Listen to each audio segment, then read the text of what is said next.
Vedic Astrology podcast is brought to you by a dedicated and intimate community of patrons.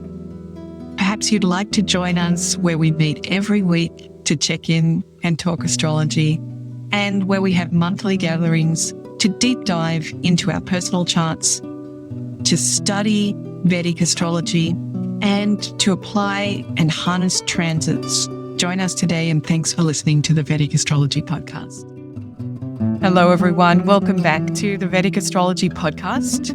My name is Fiona Marques, and today I'm taking a dive into a topic that really interests me, the connection between our intimacy, our sexuality, and transitions, losses, trauma, and even death. I think astrology is one of the practices that puts intimacy and transformation and loss all into focus. So I was thrilled when I recently came across a research paper published in the International Journal of Sexual Health, and its title is Grief and Sexual Intimacy. So I reached out to the main researcher, whose name is Sara Jones, and she's agreed to be on the podcast with me. Sara, welcome. Thank you so much. I love that you're so interested. And Sara is a holistic trauma therapist, and this research paper delves into the experience of therapists working almost exclusively with grief and how lives of the clients are affected during times of loss. Can you tell us a little bit about your research, Sara? Yeah, so I had the idea for a really long time.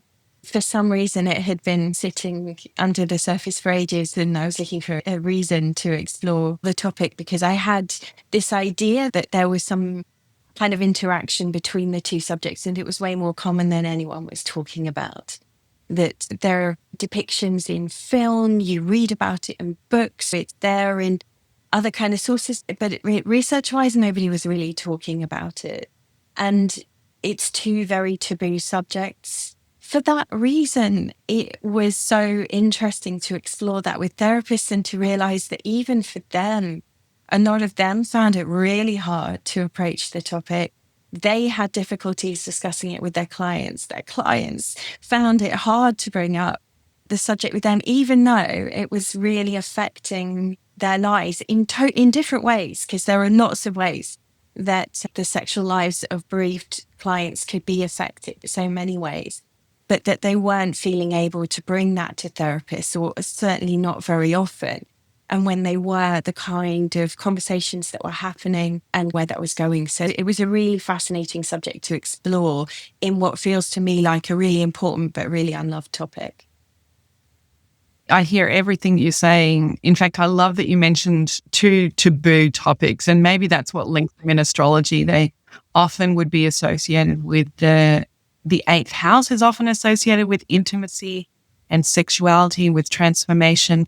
And the 12th house is often associated with loss and grieving and death. But both the 8th and the 12th can be associated with sex and with death. So we've got these two taboo topics mixed together. So tell us a little bit about your role. You're a holistic trauma therapist.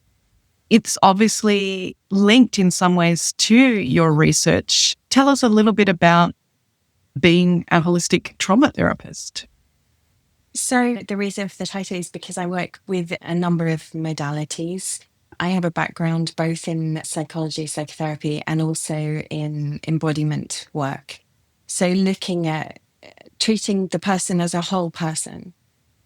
And these kind of topics, they touch us in terms of sensation. Obviously, for this kind of subject, physical touch is important. So the idea is really that when we ignore the body and just work with the mind, we're missing so much important information, and vice versa. So for me, it's really important to work with people at their own pace, not to force or push in any way, but also to allow people to maybe explore these difficulties in ways that perhaps some more conventional methods of therapies don't always offer. And if you need to get in touch with Sara, her details are in the notes, but I might just get you, Sara. How can people get in touch with you? People can get in touch with me via my website, which is therapylumina.com. And that's probably the easiest way. They can also find me on Instagram, and I also write on Substack, so they could find me there too. I think that level of embodiment or somatic work is gaining more and more recognition, particularly in the field of trauma, and the awareness that what we carry is not just the stories that we tell ourselves. Meaning that would be a more mental or intellectual or thought-based, but we're holding information in our body or... Absolutely. Yeah. And for a lot of reasons, it often doesn't feel safe to look at that information, especially if looking at people with perhaps histories of relational trauma and that kind of thing can be very hard to feel safe enough with anyone to be able to explore our sensation, our feeling. Sometimes it can be quite a dissociative process. So to connect back into what we feel is really important. And it's not to devalue the story, because sometimes the story is really important as well. It's just saying there's so much more. I think this whole area is fascinating. So as an astrologer, this speaks to me about these Moksha houses that we have in astrology, which is the 4th house, the 8th house, and the 12th house. And in Vedic astrology, in a way, we think of them as being wonderful. They're the houses of enlightenment, the houses that are leading us to that path of the freedom from delusion and a way to grow and learn. So they're exalted. Maybe for Vedic astrologers, we think of Moksha as being very important, very beautiful. But everyone's experience of Moksha houses is quite intense. They're really private and intimate houses. The 4th house rules our home, our inner sanctuary, our heart center, and our inner peace, where we know that we're safe no matter what crazy things are going on in the world. Hopefully everybody has a 4th house that they can rely on, retreat into, and recover in. It's our rejuvenation space inside the self. Incredibly intimate. And in terms of when we're born, the 4th house is what is underneath the earth at the time of the birth. So it's quite hidden as well. It's the part of the sky you can't see when you're born because it's underneath planet Earth. But then we have these 2 other Moksha houses, the 8th house and the 12th house. And the 8th house is the deepest, darkest caves that we all need to explore. So often the 8th house is really associated with psychology and maybe the kind of role that you're talking about, that being a therapist, helping people navigate their own dark caves, that for so long as we can't navigate those caves, we're always afraid of ourselves, and that makes us afraid of others. So one of the things I love about the 8th house is if we do the 8th house well, or if we do Scorpio well, because it's the 8th sign, we come out of those places, Scorpio in the 8th house, a friend to all, because we've made friends with all of our inner demons. And so there's nothing to project out anymore. And therefore, that is why the 8th house also gets associated with intimacy, because it goes from the 7th house of the boyfriend or the girlfriend to the 9th house of the person we're married to. And the only way to get from boyfriend, girlfriend to life partner is to pass through this unknown, uncharted territory of intimacy where people drop all of their guards, and one has to navigate that with another person. And not all relationships can survive that. Some people's crazy is too much. Sometimes our own crazy is too much. And that's where sexuality can often be seen in that chart as well, because the nature of the 8th is asking us to drop all of the facade and all of that outward game that we're playing and be truly vulnerable. So obviously the 8th house is also associated with trauma. But then finally, this 12th house, the final Moksha house, has these associations of transcending. And as many people follow Vedic astrology because of its spiritual path, we can see the 12th house as being where we're all aiming for and wanting to have that connection with the beyond. So these are great things about the 12th. But of course, the 12th can also be death and loss, and how we navigate those things, whether it's a loss of relationships or physical loss of people dying, or sometimes it's loss of money and belongings, loss of status. So many ways that we can be asked to release and let go. And all of that shows up in the 12th house. And each of these have their own dark sides, but the 12th house in some ways has that escaping element to it, which you were talking about, of dissociating, that it's the least embodied house. And sometimes the trauma that we experience in the 8th is too much for us. And the 12th becomes an outlet of escape, of avoiding, of dissociating, of disconnecting with our body, or even of escaping through substances. So that's why this really fascinates me, the link between the 8th and the 12th. How much trauma in the 8th house can we transcend through, and how much of it actually causes us to disconnect and disintegrate rather than integrate. There's so much here. I feel like we could talk about this for hours. It's fascinating because my subject is not astrology. I want to be very honest that I really don't have knowledge of astrology, but I love the way that you're talking about this. And as a way to have a conversation, this is super interesting to me. And all of the themes, you just seem to resonate so much. And I think we have so much fear, particularly around the process of death and loss. And it's hard because of the 12th house, we're always in some kind of state of transformation. The world around us we're always in cycles, always. There has to be a death for there to be a rebirth. There has to be a winter for there to be a spring. And the process that we go through, I very often talk to people about grief work as really it's kind of identity. It's so identity related. It's so much about how we see ourselves. A huge part of that is how we navigate these kind of transformations, these kind of personal, whether it is the death of somebody or the death of a part of us or the death of an identity or how we've seen our life or ourselves. Something comes to an end. And all of a sudden, we're trying to make sense of what our lives look like in the face of that. Definitely. And we were talking about the astronomy of the 4th house is underneath the earth when you're born. The 12th house is that zodiac sign that was rising the one before you were born. So whatever ascendant was on the eastern horizon, that other sign had only just finished. So for the first day of your life, that 12th house is always moving through the horizon, just out of your reach. And it's almost as if we're born with our backs to that previous sign. And we spend the day getting the programming or whatever astrology does of we look through the first house that rises, and then the second house rises, and then the third house rises for the day, and the 4th house. And it's like we're looking in that direction, getting our life path, understanding what it is that we've come to this amazing field of earth to learn. But we can't really look behind our shoulder and see what it was that was there before we arrived. And that's why the 12th to the 1st can be what you're saying, this, how do I traverse a time of change in my ego identity? I thought I was this person's, whoever you've lost, this person's daughter or this person's husband or this person's child, whatever.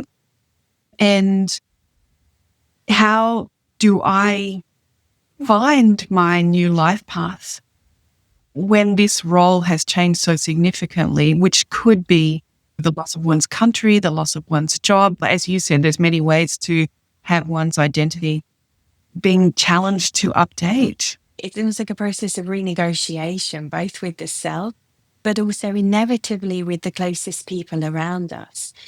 So I think as well, you were mentioning intimacy, I think in relation to the 8th house. And there are so many different types of intimacy. There are intimacies that we have with different people. There are intimacies that we have with friends. There's intimacies that we have with parents.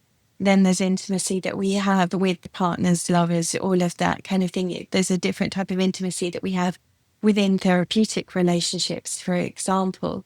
And obviously, sexual intimacy is just one small part of all that we explored in this particular piece of research, but also really being able to explore within intimacy of all kinds is so important.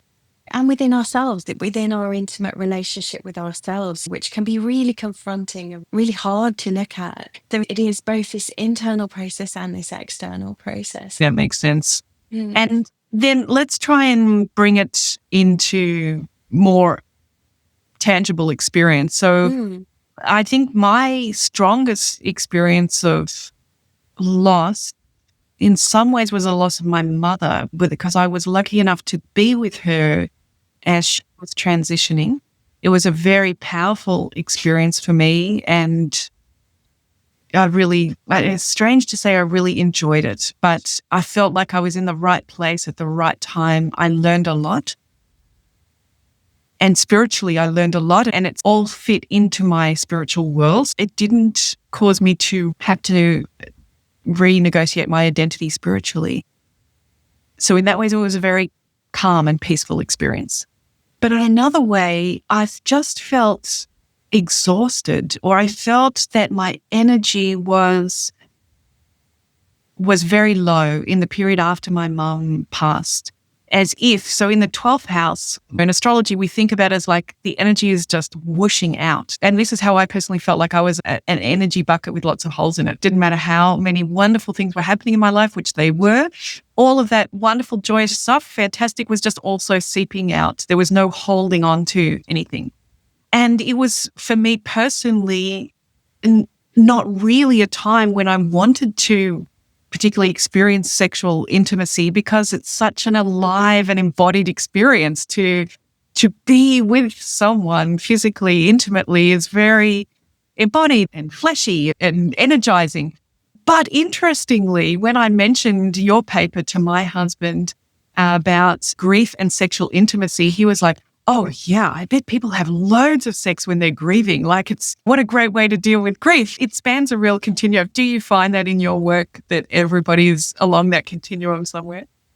Very much, yes. And firstly, I would like to say it's lovely to hear you describe your experience in that way, and that it was obviously very meaningful for you. And that's a very beautiful thing, because there are so many varied ways that we can experience death, depending on the relationship we've had with the person, how that death unfolds, and also what's going on in our own lives. So there are so many ways that we can experience this. And also, I think that probably influences then how we go on to move through that process. Because I think for some people, there's this kind of a going in and a need for quiet and not particularly reaching towards that intimacy. And then sometimes that's difficult, because I think there's a whole conversation around expectation of how quickly we should move through a process of grieving, which I'm fully certain we don't have time to get into. But the therapists that I spoke to, they often talked about people whose partners struggled with their partner's need to be with themselves, to be separate, and to not engage with them in a sexual way. And that caused problems, and it felt like a real perceived lack of understanding.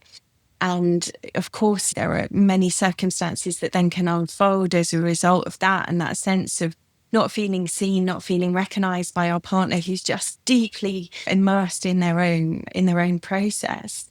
For other people, it was very much more that death represents the loss of connection. So what they're yearning for is connection, and that sense of needing to feel alive. And sex really is a way of doing that. It's a very visceral way to feel very present, very alive.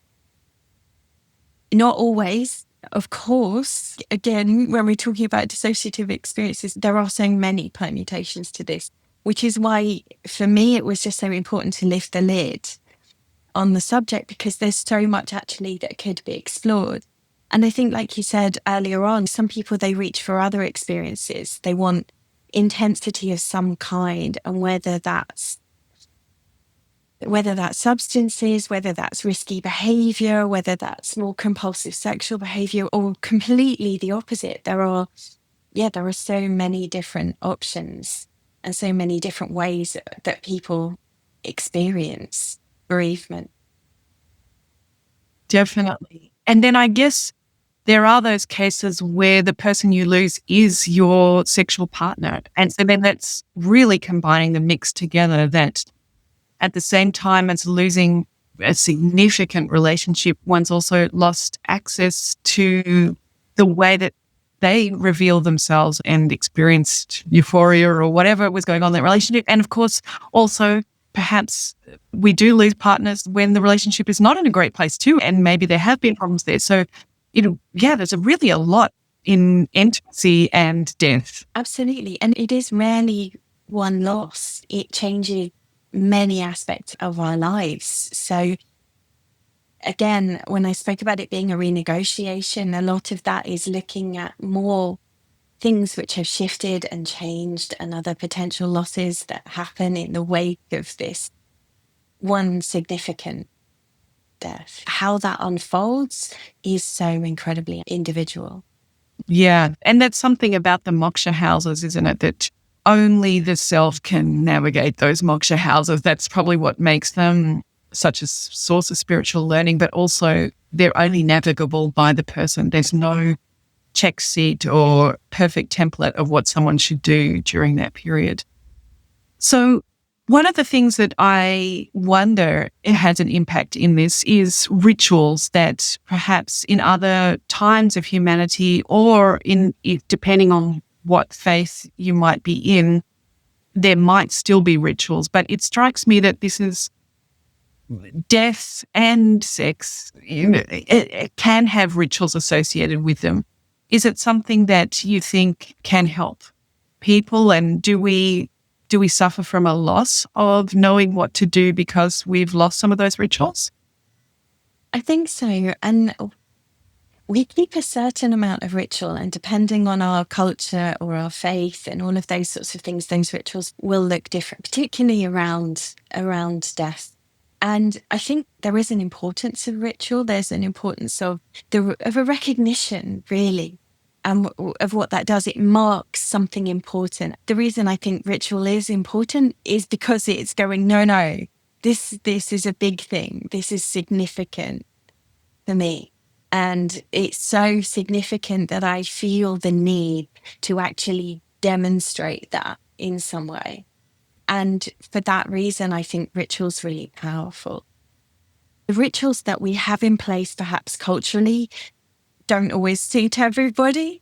And not everybody wants to have the same kind of funerals or all of those kind of rituals. And I think perhaps there is a sense that we've lost the kind of community spaces where other kinds of rituals may have been possible, because we need witnesses. And that might sound strange, but sometimes our experiences are really brought real by somebody witnessing them. And that's a big part of the therapeutic process, but also in terms of ritual, that can be really important for that recognition, that acceptance, is to know that somebody at least else was there and they saw it happen. They saw us move through.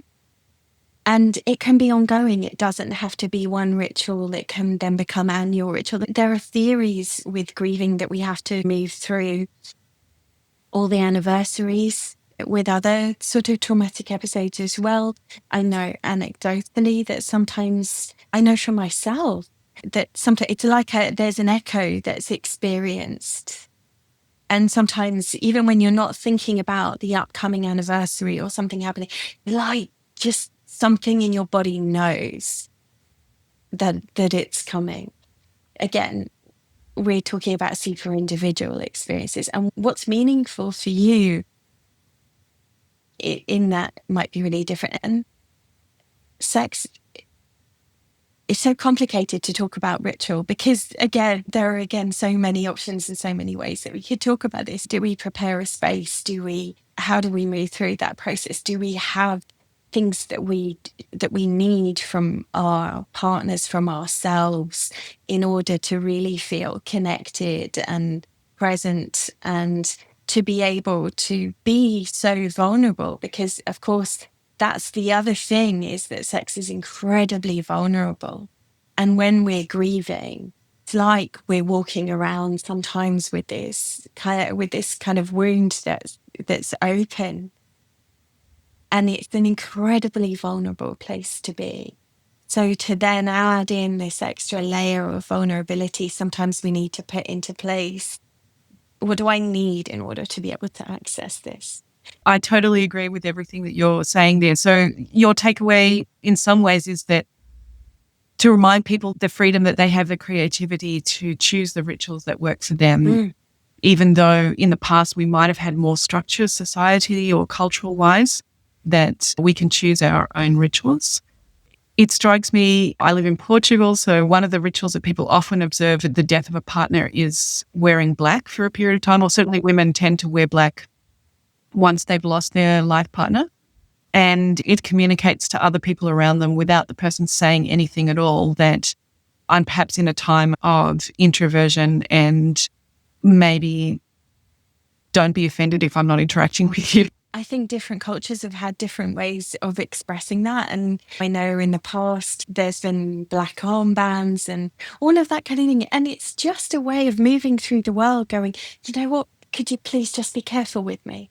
Which is really important, because we don't have the same resilience. We don't necessarily have the same capacity to deal with things when we're going through such a big internal shift, particularly. And when we're figuring out the world around us again, it is, like I say, an incredibly vulnerable space. It's part of this rather, as I see it, unhelpful tendency to downplay what we're experiencing and to go back to work, go back to life very quickly. Sometimes we don't have a choice. Sometimes we absolutely don't have a choice. And we have to make that happen in the best way that we possibly can in the moment, of course. But to be able just ask for just a little bit of grace. Yeah, I think it is really important. And I think different deaths are easier or to deal with, in that we just talked about death of the partner. Perhaps there's a ritual around that, at least where I live.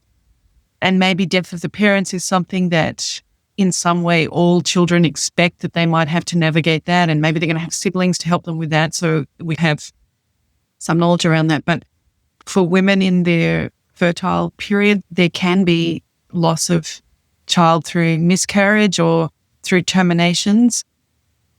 And that can often be like, pick yourself up and keep going. I think we are as a society now searching for ways to be more open about talking about the impact of that. But it's one of the ways that is often quite hidden. That loss may not be public to anybody outside the very intimate circle of the family. And yet we're still feeling all of those things, the vulnerability, like you were saying, a lowered resilience to any shocks or changes. And of course, the loss of a child is really difficult to deal with and hard to know how to integrate that. And also, we may not want to share, we may not want to have to talk about what's happened. That's valid too, as you say. Sometimes it's a very limited circle of anyone who knows what you've gone through. But by the same token, we are still needing to exist within society, within the world. And I think it's so hard to do that in those moments. And I think one of the other things that came up within the research was around the death of a child. And there are other studies. Actually, one of my co-researchers has been very involved in studies of parents who've lost children, but also that each partner can react to that loss very differently. And that's also a really difficult thing, you know. And one partner may really want to try again, have another child, and they might want to do that quickly. The other partner doesn't. There are, again, so many different responses, so many different ways. It really fundamentally change a relationship too. And the need to mark and somehow just acknowledge the importance of what we've gone through, I think is really valid. And perhaps it's not needed for everybody, and perhaps not everybody needs to make that an ongoing process. But when we do, if we can find ways to do that and to make space for that, it can be really helpful. I was thinking about how astrology can be a helpful tool here. And then I also wanted to hear about how holistic methods are helpful as well. But to share some ideas around astrology. So if you're listening and you're interested in how astrology can support during this process, I think one of the things to notice for everybody is that these houses we've been talking about, the 4th, the 8th, and the 12th, will all be in the same element in your birth chart. So if your 4th house is in a fire sign, then the 8th house and the 12th house are in a fire sign. Or if they're in an air sign, they're all in air signs. So that's one thing to keep in mind, that they're using the same modality. So that might give some insight into how it's going to be experienced and what the challenges of that are, but what are the opportunities of that particular element that these houses are taking place in. Another way that astrology can help is a little bit what you were talking about. Sometimes we want to share and sometimes we don't want to share. So those, the 8th and the 12th, might be in masculine signs where we would think that taking an action is helpful. So it might be that we take up exercising, or we want to go on long walks, or want to do something during that time of renegotiating our identity. But there might be in feminine signs where we want time to integrate and we want to withdraw a little bit and be receptive to what this experience is about. It's unknown, and the only way for us to know what to do is to become quiet and to allow it to move through us. So the masculine and feminine nature of those houses could help. And then depending on what planets are associated with those houses, a solar house is going to have a very different response to a Saturnian house or a Martian house or a Venusian house. So knowing a little bit about the lord of that particular house, or if there's any planets in that house, or what's going on for the lord of that house. So these are the ways that astrology can help us negotiate these unknown transitions, is to give us some archetypes, to give us some myths as well that might help turn this unknown process into a discovery odyssey, something that we're working through the mystery with just a little guidance from Vedic astrology. And what about on the holistic side, Sara? What are some of the things that you might work with clients or that you might suggest? Firstly, it's so interesting. I have a billion questions that I would love to ask you about the explanation that you've just given. And there is a real importance to having places and spaces in which we feel safe enough to experience what we're going through, because also we can't be in our grieving 24/7. That kind of swallows us completely. And it's often about being able to be present with whatever aspect of our grieving we're in at the time, but then to be able to also do helpful, nourishing, positive things for ourselves, whatever that might be. And obviously those look different for different people, whether that's being with friends, whether that's having a massage, whether that's doing exercise, whether it's being in nature, whether it's just having quiet time to indulge ourselves in reading a book, making our favorite thing to eat. Everyone's going to have their own things that are really nourishing, comforting, and helpful in that way. And then our life, obviously, all the stuff of our life is still going on in between. And it's really important that we're making time both for our grieving process, but also for our restoration of ourselves. Because I don't think you used the word, but when you were talking, the thing that I was really thinking about is just the importance of hope. Because when we're going through these really difficult experiences, it can feel really hard to find that.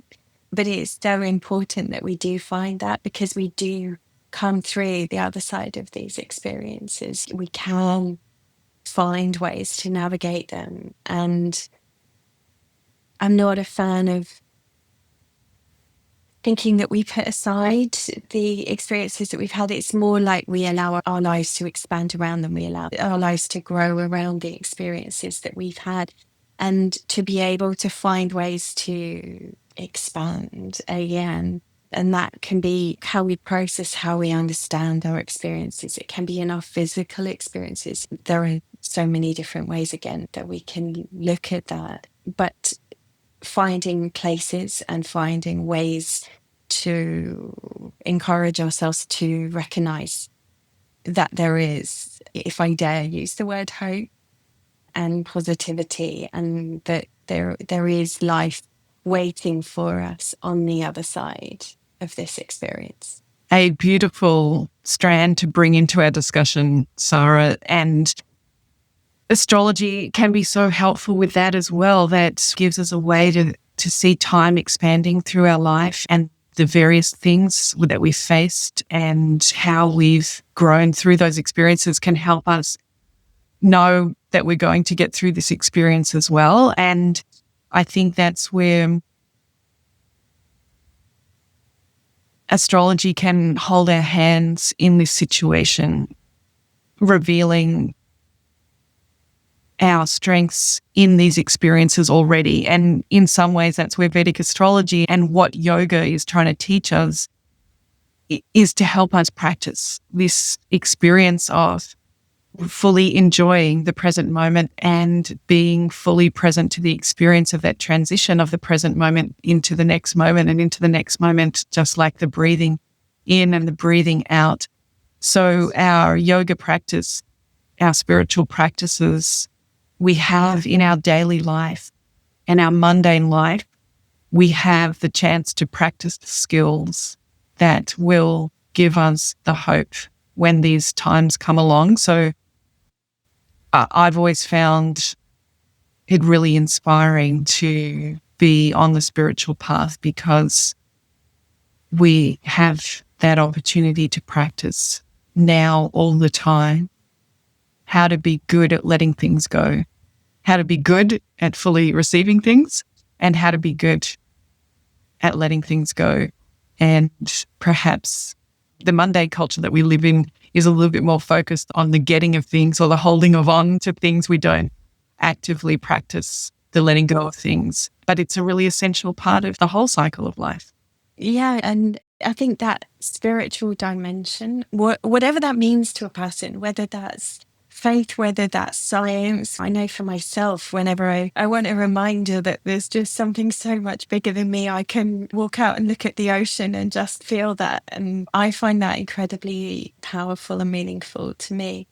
And again, as a meaning-making species, which humans are, we want ways to be able to integrate our experiences and find meaning, and whatever enables us to do that doesn't do harm is really powerful, because we need to be gentle with ourselves in these experiences. We need to hold the preciousness of our grief while we're also looking at what comes next, and the reminder that perhaps the environment around us doesn't change, or there are so many ways of finding that, or of having a practice, like you say, that you go back to again and again. I didn't come to yoga or meditation particularly as a result of bereavement, but I did find them sort of 25 years ago, just in a really difficult phase of life. And with no background in it at all, have found it to be something that I come back to again and again. And everybody needs to find their own way. And for me, I want them to be safe and to be able to have their experiences in that safety. Sara, this is a conversation I feel like we must pick up again. I hope you'll join me sometime again soon to delve even deeper into this topic. I would love that. Okay, but for today, I better wrap up and just thank you, Sara, so much for bringing this really interesting taboo topic into our Vedic Astrology podcast. There's been a lot of crossovers between the insights from Vedic Astrology and the insights from holistic therapy. And thank you also, everyone, for listening. And if you need to get in touch with Sara, people can get in touch with me via my website, which is therapylumina.com. That's probably the easiest way. They can also find me on Instagram, and I also write on Substack, so they could find me there too. And I think if I can leave one final thing on the table, is obviously that, yes, we can think of these subjects as taboo, but they will also touch all of us. We don't outrun that. These are topics that will touch all of our lives in some way and in some meaning. And we need to find ways to allow ourselves the permission to explore them in ways that are manageable and meaningful. Great message. Thanks, Sara. Thanks, everyone. See you next time on the Vedic Astrology podcast. Bye. The Vedic Astrology podcast is brought to you by a dedicated and intimate community of patrons. Perhaps you'd like to join us where we meet every week to check in and talk astrology, and where we have monthly gatherings to deep dive into our personal charts, to study Vedic astrology, and to apply and harness transits. Join us today, and thanks for listening to the Vedic Astrology podcast.